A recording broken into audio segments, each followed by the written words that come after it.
All right, we're back broadcasting live at the Toms River Auto Group studio right here in Northfield. Billy Schweim, the old Salt, John McShane, Mike Carlin, the producer Nikki Earnshaw. Of course, it's the Beach Patrol Report, which is brought to you by McCann Realtors of Sea Isle City and the Ocean City Beach Patrol Lifeguard Alumni Association. Of course, John McShane is in here with us, former lieutenant of the Ocean City Beach Patrol. And, John, next week we said that races will start with the Mike McGrath Memorial in Longport, and then you got the Cape May Counties, which is basically just Cape May County. The Mike McGrath races are basically Absecon Island. Right, Absecon Island. Right, up to Brigantine. The Brigantine races are sort of unique because they invite a lot of crews, but they also from North Jersey. Harvey Cedars and a couple other teams like that will come down for that race, which is always good to see people from LBI come John, down. our guest today, no stranger to winning races. Matter of fact, this guy he's a stud. Gowdy and Graves, I mean, they won plenty of races. Let's go to the Toms River Volkswagen Sports Hotline and welcome into the locker room the newly minted chief of the Margate City Beach Patrol, Chris Graves. Good morning, Chris. Hey, Billy, John, how are you guys? Good, all right, Chris. man. I know we were just talking about how crowded Ocean City is. I can't imagine how crowded Margate is. We're mobbed. We're absolutely mobbed. We had the fireworks 4th of July, so we had to shut down 3 blocks in the middle of the beach, and we just got to adapt and improvise and overcome, and it was all good. We had about 100 rescues 4th of July and 100 rescues in first stage yesterday. Wow. So we're jamming. Wow, 100 rescues. See, that's the importance. People don't realize, and that's why we have this Beach Patrol report. People don't realize the importance of swimming in front of a lifeguard, right, Chief? No, please only swim in front of a lifeguard, especially right now with this storm in the Caribbean. It's kicking up a lot of rips, and it's actually really dangerous right now. So please stay in front of a lifeguard. Now, Chris, Chief Chris Graves, we're talking to. We want to congratulate you on your new position, but we also want to send our condolences to former Chief Smallwood for his loss. And I know it's tough for you guys down there, but you're making it through. Yeah, no, it was a really terrible thing, and I'm just happy that Greg is still on in a lesser capacity. Greg is still on, and he's helping me learn the ropes, and he is also in charge of our lifeguard and training program, which is getting the 14 and 15-year-olds trained to be ready to be lifeguards in the future. We're talking with Chief Chris Graves of the Margate City Beach Patrol. As a rower, you're now the chief of the Margate City Beach Patrol, but as a rower, you know what hard work is. How much more work does a chief have to do than a regular, just a regular beach patroller? It's different work. I'd rather be doing that hard work in the boat instead of in the ocean. It's more fun. I figured that. You don't like Everybody's got to roll. Chris, you don't like paperwork? I'm not a huge fan of it, John. That's why I became a fireman. Right. Hey, Chris, tell our listeners. I mean, we watched you. You won you and your partner Chuck Gowdy. You guys were a machine out there. You won in 2021. You won the doubles in 2019, 2018. Talk to us about how much work does it take, preparation for these races. I mean, this is. I keep telling our co-host Mike Carlin about the competition that you guys. I mean, the amount of the competition, the high quality of it. But how much work do you have to put in? It's all year long. There's no off season, because as soon as that race is done, as soon as that last jerseys is over, you got to start training for next year, because guys are hungry and they want to come get your title. Chris, do you get to a point? I know you. Are you allowed? First of all, are you allowed to row as a chief? If you wanted to row, could you keep doing that? Yeah, you're allowed, but that's passed me by now. That's past the young guys. We got really good young guys in Margate. We got Bechtel, Smallwood, Spires all rowing, Zach Bassler swimming. So we're in good hands, however it shakes out, whoever ends up doing which events. One thing about the doubles, Carlin and John McShane, Atlantic City's got a great crew with the Blair brothers, the Seville brothers, and Brigantine. Of course, they won the South Jerseys last year. Mike McGrath and Sean Duffy, always the stalwarts. They're going to be around because of the experience. How about Ocean City with the O's brothers, Matt and AJ? They're up and coming, John McShane. They are. Right? They need to get some experience. time in the boat, but yeah. Right? But going back to what Chief Graves was saying, I mean, Margate over the years now, even though with the crew that won a lot, they've had some different players here and there. I think their bench is pretty good. You got a big bench, right, Chris? We got good depth. Yeah. We're very lucky. Wildwood Crest with Bakey and Klecko. I mean, that's Joe Klecko's they're- nephew. I mean, what my point I'm trying to make is the competition is so fierce in the doubles. And they're all veteran crews. Yeah. They've been there before. They know each other, right? They know your moves. And Danny Rogers and Pat Scapapino, Yeah, PCO another in veteran Sea crew. Isle. Yep. So, Chris, when you Chief Chris, when you talk to your rowers, your athletes, they're all aware of the competition, what they got to go through, right? Yeah, I mean, look, they're young, but Spires is a two-time South Jersey champ. Bobby Bechtel's been in a ton of races, won a bunch of races. Hayden Smallwood, he's only 22, but, he's been in that boat since he could probably walk with his dad, Carl, and Uncle Greg. Right. We're talking with the chief of the Margate City Beach Patrol, Chris Graves. Chris, talk us about some of the challenges being the chief of Margate City. I mean, how many guys and gals do you have on the patrol? Well, we got about 60 total on the patrol, but we had a lot of turnover last year. We had about 20 lifeguards leave. So, kind of hit in a perfect storm this year with having to hire and train all the rookies. And then their first full week is the 4th of July weekend. So, we're just we're trying to get through. I'm going to ask the old soul here, John McShane. It's a little bit of a controversy.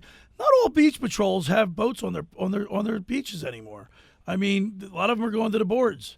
How about you? How about you and Chris? Greg? Do you guys have a combination, or do you have a boat on every beach? No, it's funny you ask that because, as you know, John, the boats have been getting a little bit less use. It's all the same guys doing the races, and the paddle boards, honestly, they're quicker out. You get out in the water quicker than launching a boat. However, we were doing drills the other day with Lieutenant Bechtel. He was running the drills. We have about like a 250-pound dummy that, you get out there on that boat with a can and board and you stabilize that victim. But if you ever had to get a big, heavy person in that boat and, God forbid, you have to do CPR, you're not doing that on the paddle board. And that boat, once you get them on that stern sheet, you can paddle as fast as you want. You can swim as fast as you want. That boat's still faster getting you into shore. So not only that, I mean, it's a combination. Yeah. A long time ago, we were taught once you get that person in, you could start the CPR right on the stern sheet. Yep, while the bowman's bringing you in. board. Yeah. And also, if it's big, if the waves are huge, that your paddleboard's going to get knocked bumped all over the place. I mean, you probably have a hard time getting back in or getting out, depending on the size of the rescuer, right? I mean, the strength. If it's a multi-person rescue in a rip, that board's great. You can go stabilize them and make sure they're floating, but to get them back in, you need the boat or a jet ski. You're right. I mean, in Ocean City, our tradition, now not the way the conditions have been the last few days, when we had big crowds, especially on our in-town beaches, from 8th to about 14th, Ocean City gets pretty crowded. We would have the guys go lay out on the other side of the crowd on the boat. Two guys in the boat, and you can't lay out on a paddleboard. No, you watch the crowd looking in, and if somebody gets in trouble, you're already there. You're already there.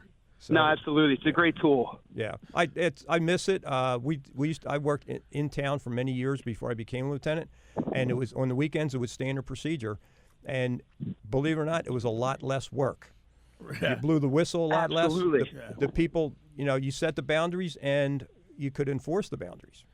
Yeah, no, it's like you said, though, it's a bit of a learning curve now, but I would like to keep doing layouts. Just you got to train the guards so they're not becoming a hazard to themselves and the other bathers while they're out there. Yeah, exactly. I mean, we used to send it was, you didn't want to leave the rookie on the stand while the two vets went out and, had fun out there. You made sure the rookie got his turn in the boat, and that's how you learn to control the boat. Yeah, it's the middleman in the stand. Yep. All right, Chris. How about Chuck Gow? Is he still on the patrol? Yep. He's like a Hall of Fame rower. The guys look up him as like a god. Now we were all me, Bobby, and Chuck, and my brother Shane. We were just in the shed getting a workout in. So we're still on it, even when we're not competing, just in case you need somebody out of the bullpen. I got to tell you, Chief Graves, from the day that I started doing this 9 years ago, the Beach Patrol Report, maybe even 10 years now. You guys always gave me access. And what I loved about you guys, you'd row your tails off, you'd get to the shoreline, and I'd have my microphone right in your face, and you were huffing and puffing, sucking in wind, but you always gave me access. And I just want to thank you for that. And you know what? It's made the spirit of this whole thing continue, because I love having getting the reaction from you guys. when you win, and it's made it bigger. And I want to thank you for that. No, we got to thank you too for actually covering it, because it could die off, but you continue to cover and give it attention, and we're more than happy to give you that access. It's always been great. Well, hopefully we'll be down. I think we'll be down there broadcasting live at the Margate Memorials, and we'll see you at the races. Yeah, we got memorials, we got a band, we got the trophy presentation, the alumni dinner, and the greenhouse is right there. So August 2nd, come on down. All right, sounds like a plan, Chief Graves. Hey, Chief, thank you so much, and have a great summer. We'll see you at the races. Thank you, guys. You too. All right, good luck, Chief. All right, there is Chief Graves on the Tom's River Volkswagen Sports Hotline. I'm getting pumped. I got the Eagles, I got the Sixers, Mike Carlin, I got the Phillies, and I got the Beach Patrol. The beach. It's that time of year. Don't forget, and with the Margates coming up, there's only 3 races now, all season long, where everybody in the South Jersey Chiefs Association is attending. Which is the Dutch Hoffmans. Hoffmans, the Margates, and right. South Jersey's. That's It's 3 Friday nights in a row. Right. Mark it on your calendar, boys and girls, and you will. You can't. The competition, Mike Carlin, You will is have a like great I'm time. telling you. I can't wait. I'm gonna be at my first one. We were up on the stand for the truck for the Margates with Dan Adams, me, John McShane, Dan Adams, Jack Brooks. We broadcast it. The enthusiasm, the crowd size, but the competition is all and it's a hot, beautiful summer night. Now let me ask you: someone coming for the first time, why see the? I never asked you this.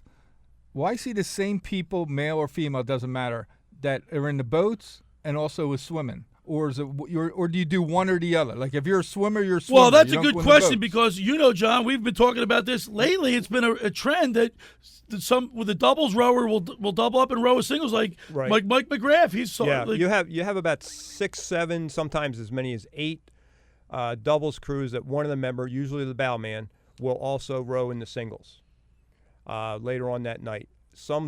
I know some beach patrols, they don't like to do it. They want a fresh guy in for the singles, especially if they're competing.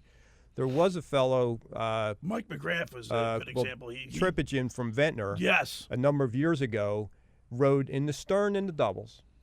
He did the swim, and then his bowman, which Funk, David Funk. rowed in the singles. So their entire South Jersey Unique. team So was, they're was unique three then. was 3 people. Yeah, it's very unusual. That's very unusual. Very unusual. All right, that'll conclude our Beach Patrol Report, which is brought to you every Saturday by McCann Realtors of Sea Isle City, 4111 Lannis Avenue in Sea Isle City. Knowledge, integrity, dedication, and experience for rental and sales. Call 609-263-7422 or go online at McCannRealtors.com, where you can also keep up with all the South Jersey lifeguard news and racing schedules. And by the Ocean City Beach Patrol Lifeguard Alumni Association, celebrating 126 years of protecting beach guards. Now, on the other side, Nikki, we do have winners that we picked. We'll announce the winners on the other side. So that'll conclude our Beach Patrol today, John McShane. Bill Schweim and John McShane, the winners. All right, for over 83 years, the Circle Liquor Store has offered the best selection of beer, wine, and spirits in South Jersey. It's a stone's throw away from Ocean City. It's a landmark. With a friendly staff, it's no wonder why Circle Liquors was named Best of Philly, Best of Atlantic City, with the most competitive prices around. The Circle Liquor Store is now a proud sponsor of the second hour of the Locker Room with Billy Schweim. Throwing a party, preparing for the big game? Let Chet and his staff make sure you have everything you need. Check out the website at circleliquors.com. Or give them a call at 609-927-2921. That's the Circle Liquor Store in Summers Point. Tell them the Locker Room was asking about them. Just about everybody in our area has heard about the Jersey Man and Philly Man magazine that is run by ex-Philadelphia tight end Ken Dunnick. But were you aware of the private business network they call the Legacy Club? Every month they hold private events at upscale locations in Philadelphia and South Jersey that attract over 200 top business people. If you have an interest in attending one of these events and see it's a fit for your business, send an email to ken@jerseymanmagazine.com or give them a call at 856-912-4007 for more information. All right, when we return, we'll announce the winners and wrap it up. You're listening to The Locker Room with Billy Schweim, John McShane, Mike Carlin, and producer Nikki Earnshaw right here on 97.3 ESPN.